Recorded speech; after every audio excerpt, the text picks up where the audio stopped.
Y'all, the October challenge is off the chain. We finished week 1. We just started week 2 today, and it is a beast, but we are getting it in, and we are really enjoying Trap and Tone. At least I'm enjoying it, y'all. I feel like I'm getting into the best shape of my damn life with Kiara Lachey. Y'all can sign up for the challenge. You won't be eligible to get any of the prizes, but you can actually get the workouts from going to ifyoucanmove.com and signing up. Okay, tell them that Bondi Blue sent you. Y'all can use my email, bondi.brittany@gmail.com, which is always down below in the description box, along with the link for the website.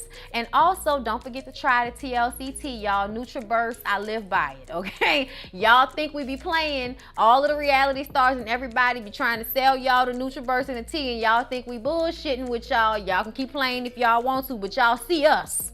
Okay, we're getting it together. I ain't all the way there yet, but I'm on my way. I'm better than I was 5 months ago. 6 months ago, child, I'm better than I was this whole time. Okay, so if y'all trying to get in shape, you're trying to start your workout journey, please check out Kiara Lachey and ifyoucanmove.com. And also, if you want to purchase TLCT or any of their products, the NutriBurst, please buy it from me. Link down below. All right.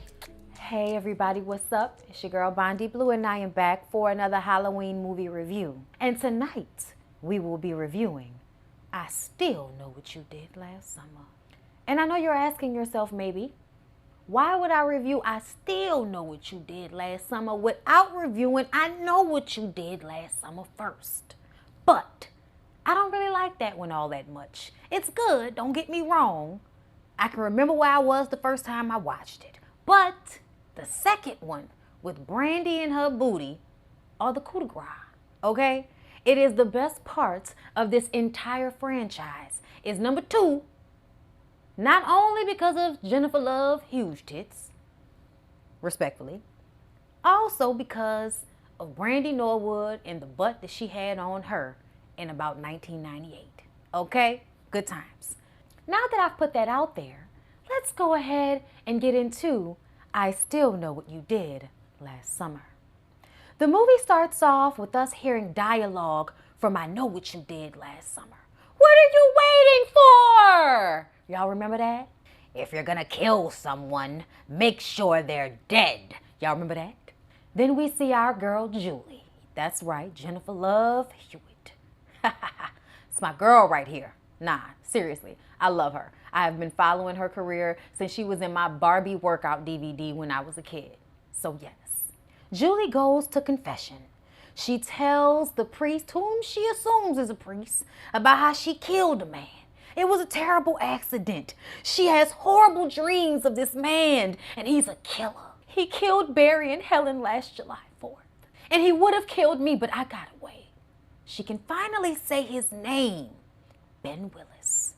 The priest then says, I know. She says, wait, how could you have known that? And then he says, because I know what you did last summer. And then she wakes up from the dream. Ah! It was just a dream. She's in class, embarrassing herself again. She gets up and runs out of class. Everyone's laughing and looking like, what's up with that weird pretty girl with the huge tits? And then Will, some guy she's met along the way in college, runs after her. He's obviously obsessed. Who can blame him? She's a nervous wreck and damn near failing out of college, which really goes to show that you can't murder somebody, think they was dead, and then they come back and try to kill you, but then kill all your friends. You really can't go to college next year and, act like nothing happened. You just can't do that. It's too tough. There are all these mental and emotional issues that you are going to have now that you've had to kill someone and then watch that person who you thought was dead kill your friends. And you thought he was dead this time, but you can never be too sure once somebody who you thought was dead the first time pops up like, nah, bitch, still here. Ray shows up. Yeah, that's right. Freddie Prinze Jr.'s fine ass shows up. And he wants to take her back home for a crab boil. But she doesn't want to go back home because home reminds her of dead Barry and dead Helen from last July 4th and all the other dead people from last July 4th, because it wasn't just those two. It was a lot of other people that died as well. Ray, of course, then feels rejected. Oh, you don't want me because you don't want to go back home where everybody died last year? No, that's not what it is, Ray. But he feels some type of way, so he's like, Fine, Julie. So he walks off. He's upset.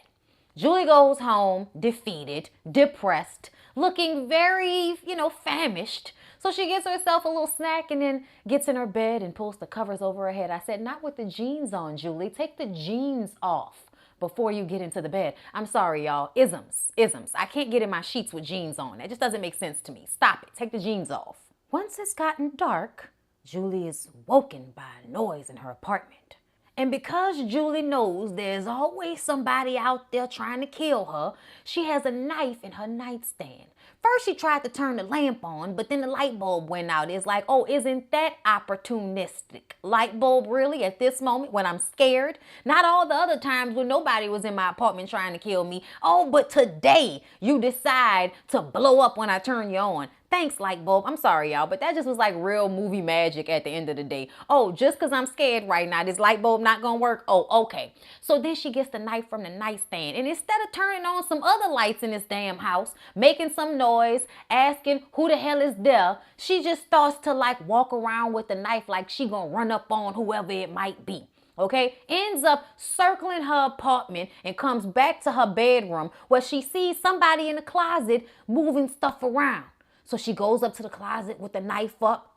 Ah! It's like, if you're going to have the knife, Julie, how about you not be scared, honey? Like stab, stab, stab. Not scream, scream, scream. You have the knife, honey. But it was just a false alarm. It wasn't the slicker killer. Oh, no. It was actually Brandy. Or in this role, our girl, Carla. Carla thought she was out of town, okay? And she damn sure doesn't want to die for whatever is in Julie's closet, so never mind. Carla takes the knife from Julie's hand and then changes the subject to Will, okay? Listen, Carla really wants Julie to get over Ray and get under Will, okay? Stop running behind this man that's acting like he don't want you. He wants to stay in that podunk Fisher town that y'all from when all them people died last July 4th. If he was really trying to be with you, he'd have got his ass up off the fishing dock. Since that is where everybody died last July 4th. Somebody help me understand, why are we still in the same places where all of these people were murdered and acting like Julie is crazy because she don't want to go back? Ray, make it make sense. Okay, that's a little macabre of you to just be out here like, nah, I'm just going to go back to that same little boat arena and work there. I ain't going to do shit else with my life. I'm just going to stay right here where all these people died. Well, I almost got killed. Me and my old lady. It's cool. So they go out because Carla is a bartender down to the club, okay? And her man, Mekhi Phifer, is there all up on her, trying to get it in with her, trying to rub all up against her while she is on the job. Can he check his emotions? Can he check his hormones, for God's sakes? I mean, y'all are in college, not high school. Calm down, take a deep breath. Chill out. She at work. He was just doing a lot. And for the whole movie, Mekhi Phifer's whole purpose, his sole purpose, this entire movie is to get into Carla's panties, as if he's never been there before. Carla, because she's worried about Julie, says, take Julie to dance while I finish doing my job that I'm here to do. And Julie's like, I don't know about that. Have you seen how my people dance with the fingers? I was like, at least you know about yourself. But to be honest, I feel like if Jennifer Love Hewitt just bounces around a lot, she's got it. She's not completely rhythmless. I've seen it for myself, okay? Just remember, bounce, bounce, bounce, bounce, bounce, okay? Remember, assets, bounce them. Then Will shows up. Once again, Carla is forcing Will on Julie, who really loves Ray. Yes, it might be a little complicated and hard right now, but Julie loves Ray. She don't want to be with Will, Carla. You gonna work on my nerves this whole movie trying to push this little dorky ass dude on her, huh? While in the crowded club, Julie thinks she sees the killer up on the balcony, so she starts to walk towards the stairs. But then he disappears. So she stops and turns her back to what she thinks is a wall. But then she feels something behind her and we can see the shadow of the killer. Okay, he still got that damn rain slicker on. And just as she's about to turn around, Will shows up. Hey, you okay, Julie? Is there something back there? She was like, yeah. He's like, come on, let's get you home. I'm like, oh, you just showed up at the right time, didn't you, Will? The next morning, Julie wakes up. She hears bumbling in the dryer. And she walks up on the dryer as if she thinks Something besides tennis shoes are gonna be in the dryer. I was like, what did you think was gonna be in the dryer, Julie? You were walking up on the dryer like you were scared. And I feel like foreshadowing, okay? Definite foreshadowing. Carla comes in, okay, because she hasn't had to deal with all those murders. So she's not stressed out. She gets her tennis shoes out of the dryer and it's all good, okay? Then they get a call from the radio station, which I thought was weird. Since when do radio stations call other people in order to get them to answer questions? Normally, they give you the number and you call them, okay? The only time they call you is when they're trying to prank call you. That's the only time. And somebody else had to call them first to give them your number. So the fact that they just was like, oh my God, someone's on the radio and they're saying we can win a free trip. Oh my God, like y'all really believe that? Let's just start there. That seems suspect from the very beginning. And for somebody that has a knife in the nightstand, someone who doesn't trust that the damn dryer is not trying to kill her, you would think she would think twice about going on a trip to a deserted island during hurricane season. You think, but I guess she ain't know nothing about hurricane season. So the question is, what's the capital of Brazil? Carla reaches into the cabinet, grabs something that says Rio de Janeiro on it and says, Rio de Janeiro. And he's like, did you say Rio? You won. That's the right answer. And it's like, oh my God, the days before you could just open your phone and Google something, because nobody ever checks to see if that is the correct answer. And anybody that knows their capitals of their countries, they would know that the capital of Brazil is not Rio de Janeiro, it's Brasilia. Okay? So first, off rip, we see it ain't right. And nobody even checked before they went on the trip. Make it make sense. Julie calls Ray because Julie wants to go with Ray. Okay? Ray says, I'm too busy. Ray's homeboy says, dude, what the hell is wrong with you? That girl said she got a free vacation and you turned it down. Ain't shit going on here. Stop playing and go get your old lady. Ray actually wants to propose to Julie and is trying to do it, you know, in the right setting. And I guess he felt like if it wasn't his idea, it wouldn't be the best setting. I'm not sure. But his homeboy is like, dude, look, I'll drive up there with you to meet her if you want. You know, drive up to the college. The homeboy say he knows some people in the area. He gonna do some stuff so we can drive up there together. In the car, on their way there, here I go again on my own.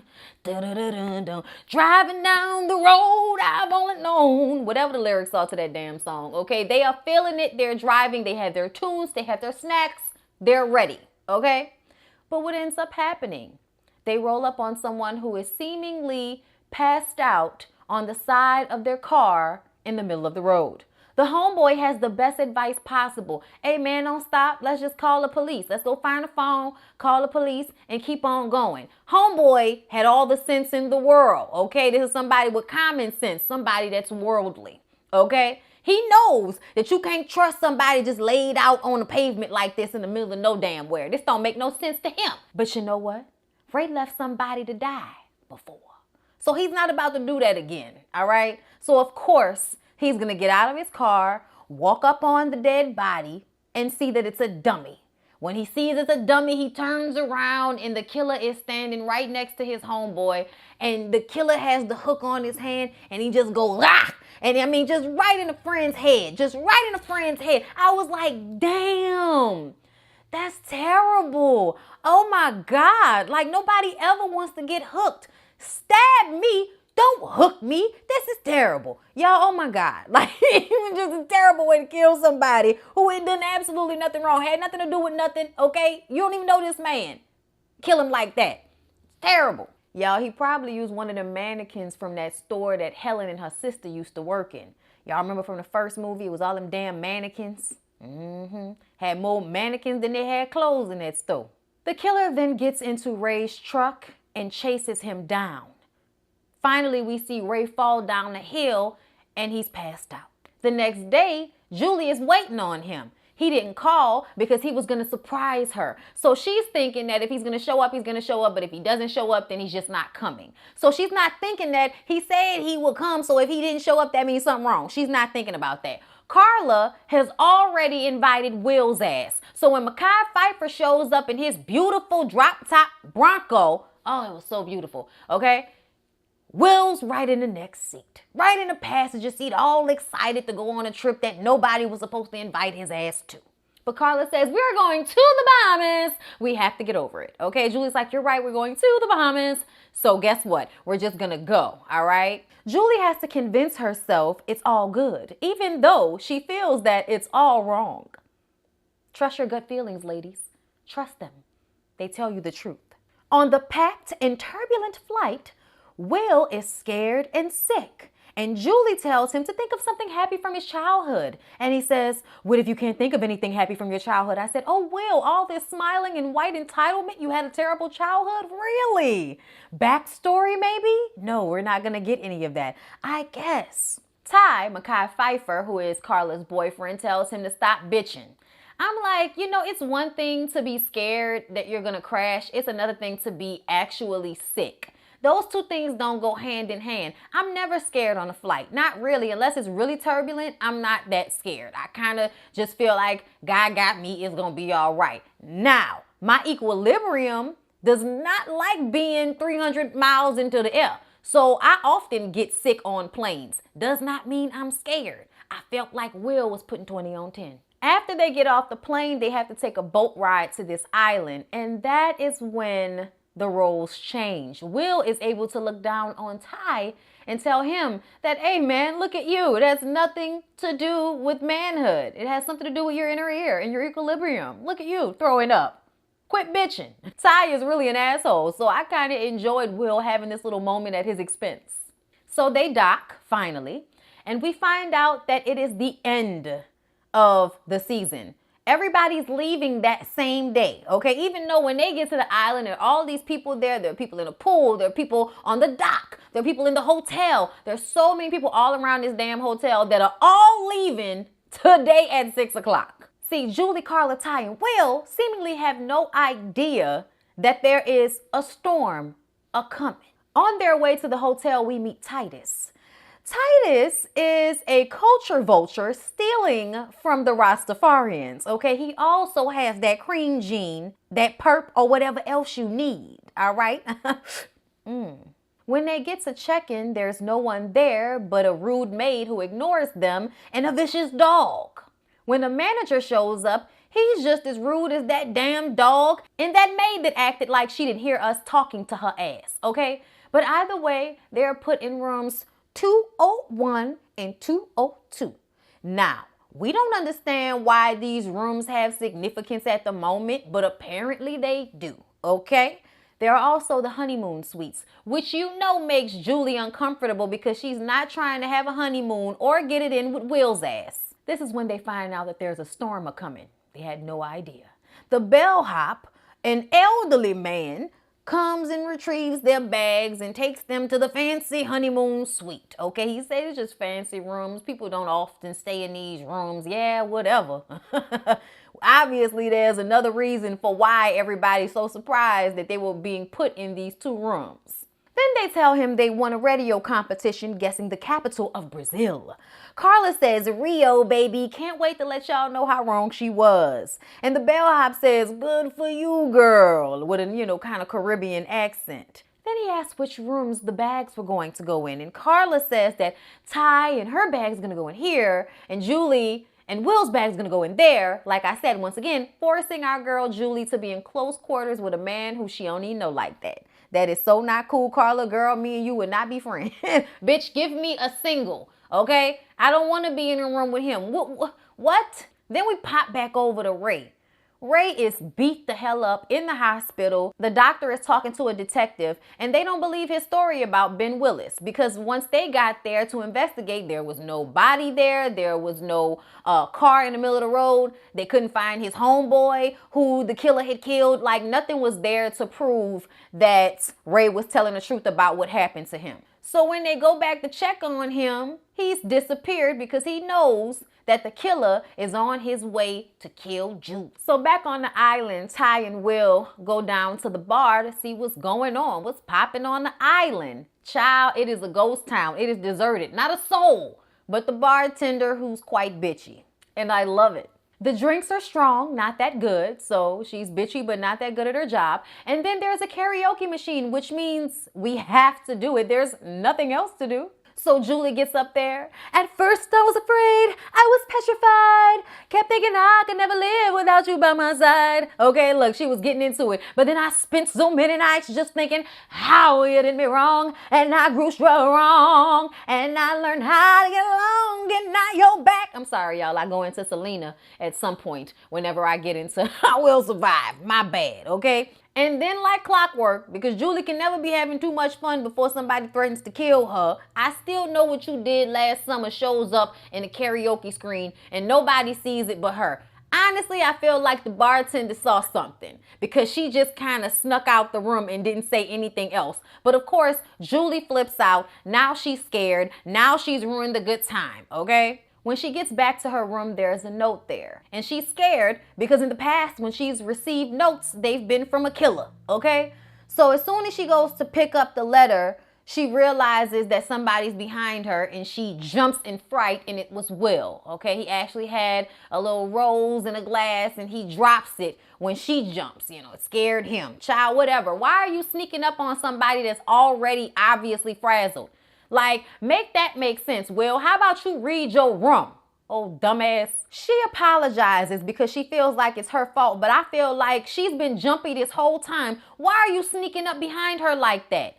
She should have known someone right with that food in. He leaves, and then she hears Carla and Ty in the other room. It sounds like they might be having sex at this point, but they're not, okay? Carla is jumping on the bed and saying how she can't wait to have a big-ass bed like this. Ty is trying to get some ass, but Carla suggests that they go and get into the jacuzzi. It's time for the first person on this island to die. And of course, he has to be the black guy. Not the first in the movie, the first on the island, okay? The dockhand guy goes down to the dock to tie some things up and just to get ready to hunker down for the storm, okay? He goes down there. You know, he's hearing something, but it's actually Titus. Titus says, man, look, let's take a boat, go down to the mainland, you know, find some honeys, mac on some honeys, you know, just real, real old ass black folk slang, okay? Mac on some honeys. Child, I guess. The dockhand guy is not trying to do all of that, okay? He just wants to do what he got to do so he can go back to his room and go to sleep, all right? And just hunker down until the storm is over. When Titus leaves, he ends up being hooked by the killer, of course. Titus heard something but decided, nah, I'm not going to go and see about that. I'm just going to keep on walking.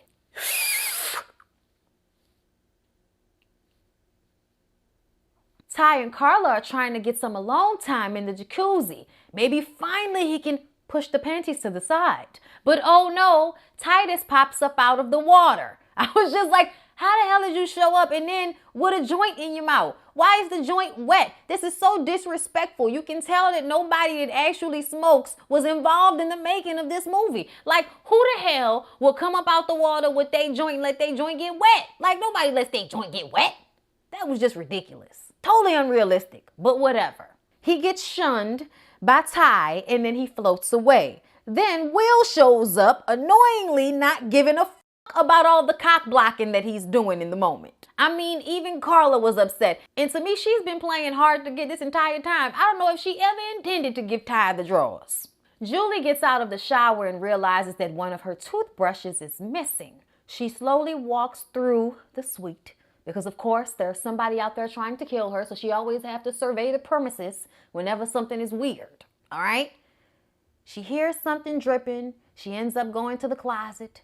And boom, the dockhand guy hanging there dead, gutted like a fish. She runs to get help, but when she brings everybody back into the room, the damn body is gone. I said, you cleaned up all that blood that quick, killer? Really?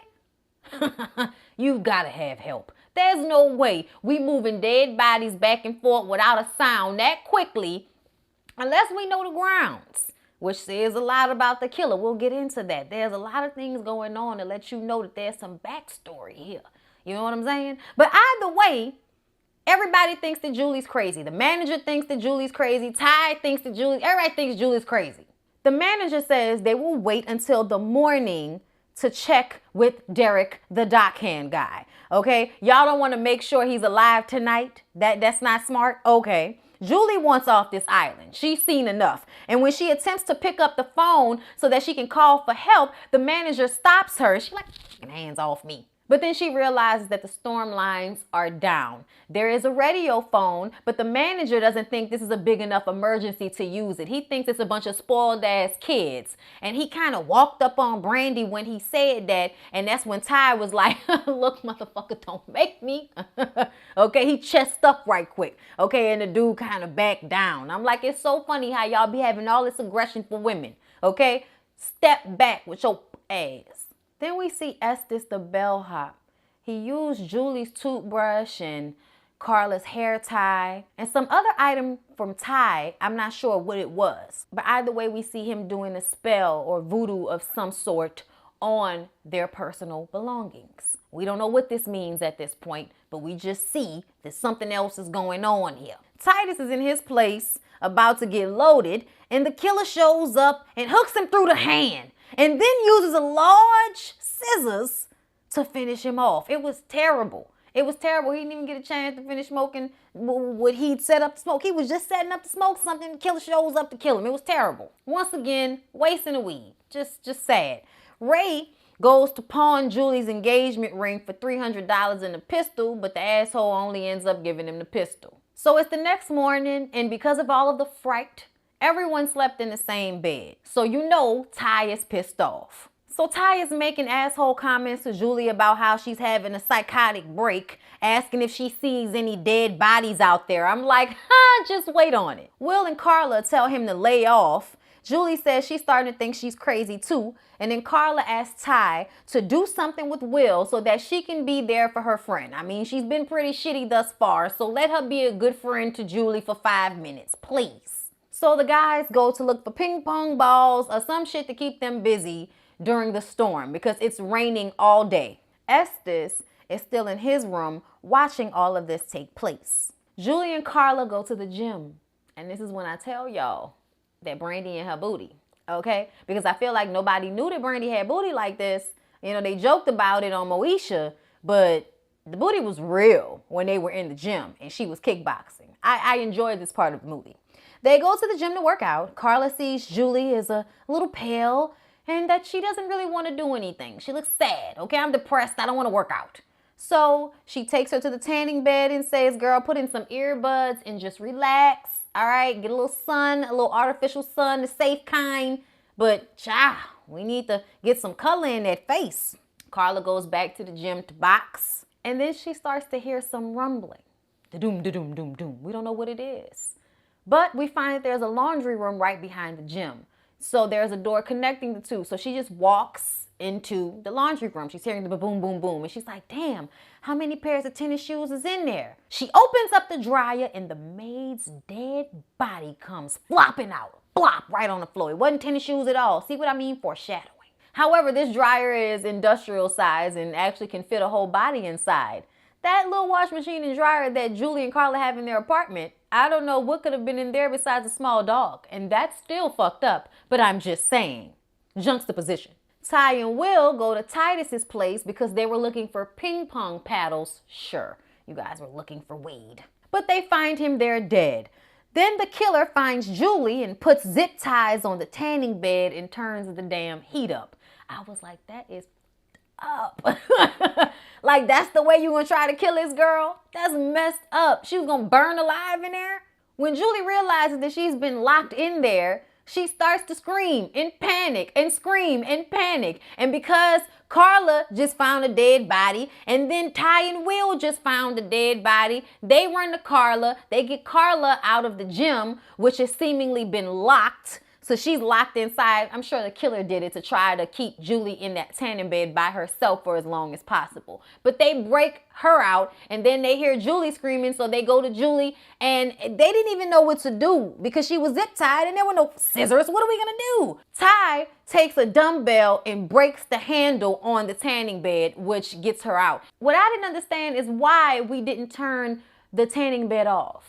Like, that would have been the first thing I did, was turn the shit off and say, hold up, we're going to get you out of there. You know, you just got to make sure you ain't going to burn to death first. Let's just turn it. Nobody did that. Okay? But now everybody's scared, and they realize that Julie isn't crazy, that there's actually somebody on the island killing people. They go to the manager's office to try to use the radio, and his ass is dead too. Oh, and also the radio is destroyed. I guess they should have called the night before.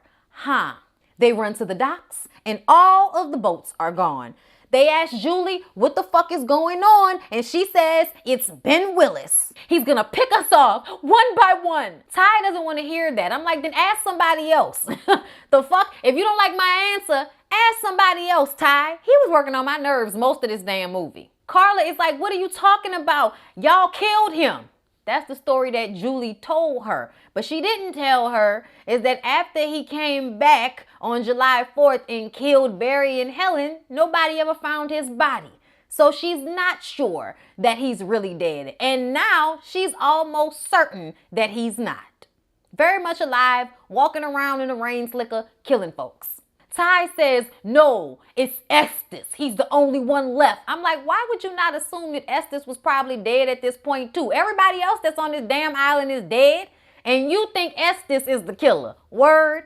That never made sense to me. Blame the black guy because he has occult items in his room. F you.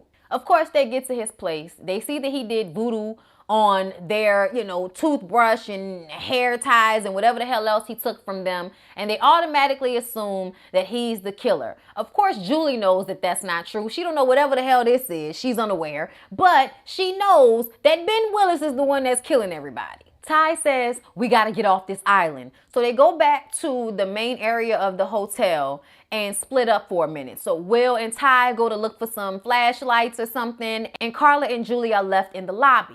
Now, they separate a little bit inside of the lobby, and this is when Estes walks up to Julie and says, the capital of Brazil is Brasilia, not Rio. Carla's dumbass sees Estes and just starts screaming, even though he hasn't done anything, okay? The killer never talks to anybody. The killer never says shit. He just walks up to people and stabs them with a hook. But I guess Carla hasn't met him yet. She doesn't know. Ty and Will come running out, and Ty yokes the man up, and Julie is like, look, stop. We didn't even answer the radio question right. Rio is not the capital of Brazil. Sorry, we were wrong.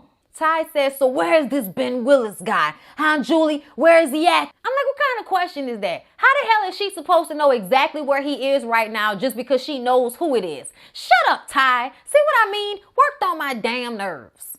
Estes says he knows exactly who Ben Willis is. He used to work here at the hotel back in the day, and he's seen him recently in the orchard, and he offers to show them. We pop back to Ray. And Ray forces the man with the boat who travels back and forth from the mainland to the island to give him a boat so that he can go out there in the hurricane to find Julie, to save Julie.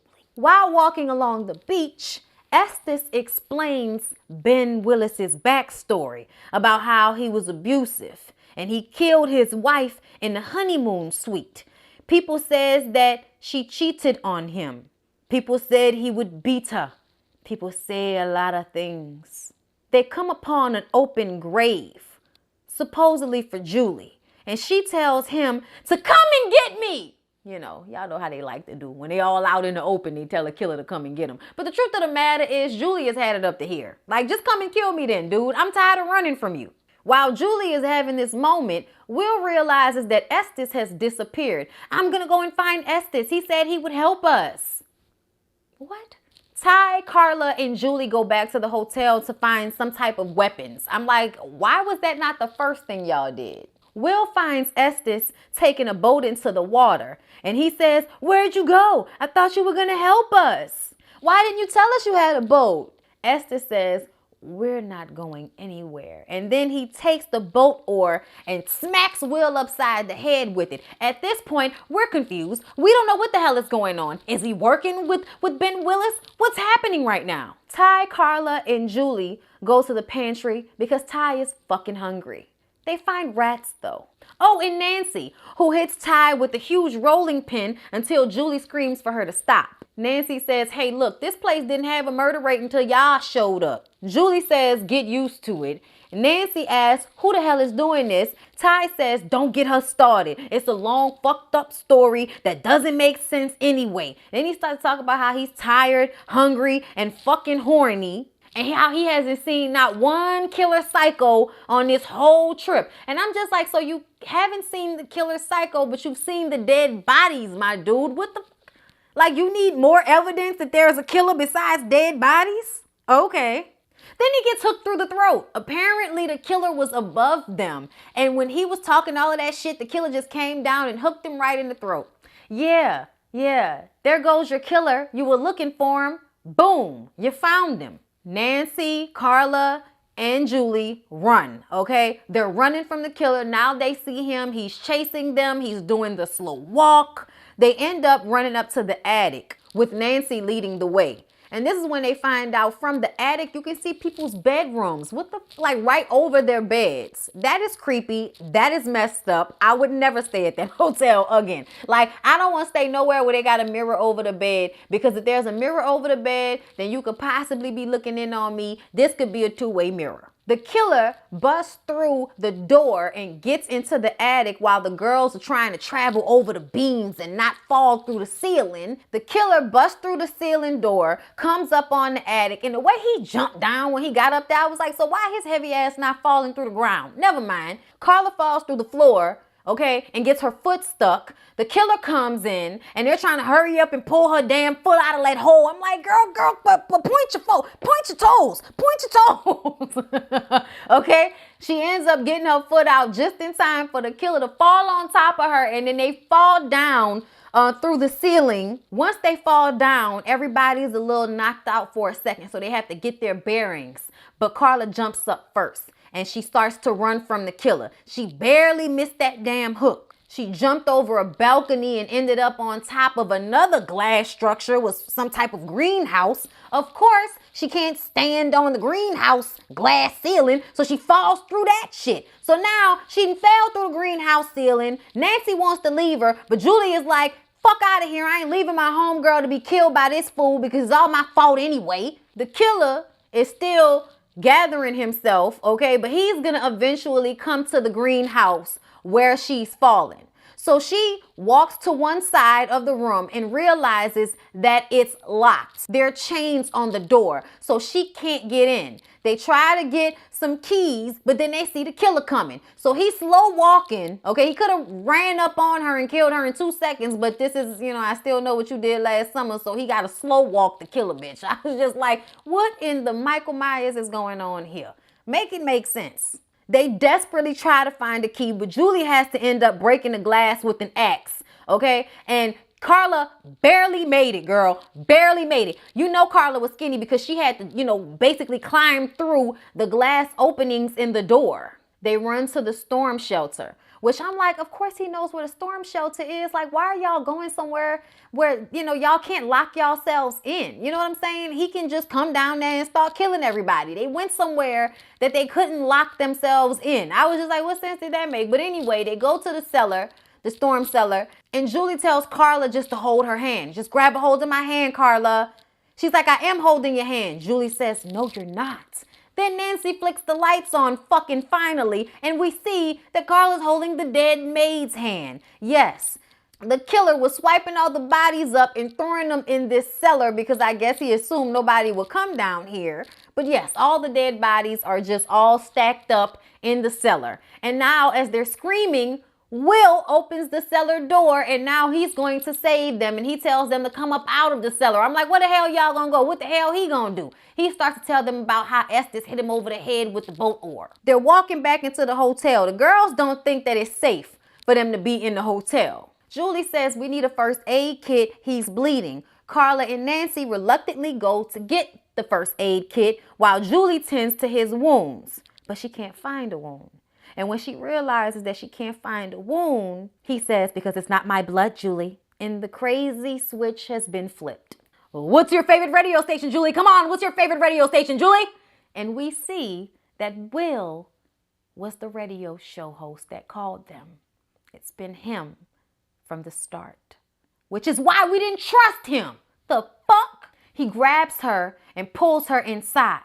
Estes is walking around with a damn harpoon sticking out of his chest. He falls on top of Nancy. The killer shows up and just pushes the harpoon through Estes into Nancy, killing them both and nailing them to the fucking ground. It was terrible. Carla can barely walk, but somehow she was left alone to live. I think it's because she didn't have sex. And y'all know the rules are the virgins get to make it. So Ty was trying to get that box this entire trip. The fact that he didn't might have been the saving grace for why Carla made it to the end of the movie. Will is dragging Julie through the woods back towards the water, complaining about women, you know, how she's just like all the others. I'm like, oh, great. We know all you psycho killers have mommy issues. Like, that's what this is really about, okay? Your dad was abusive and an asshole. Your mom was scared, but ends up having an affair. And then your dad kills her and probably the guy she had the affair with, raises you to hate her and all other women, and now you're a fucking psycho helping him kill people.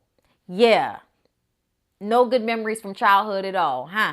Julie uses the knife that she was holding on her and cuts him, but it doesn't do much. He punches her in the stomach and grabs a hold of her again. She asks, but why? Why are you doing this? And he was like, oh, you don't get it? You don't get it? Will Benson?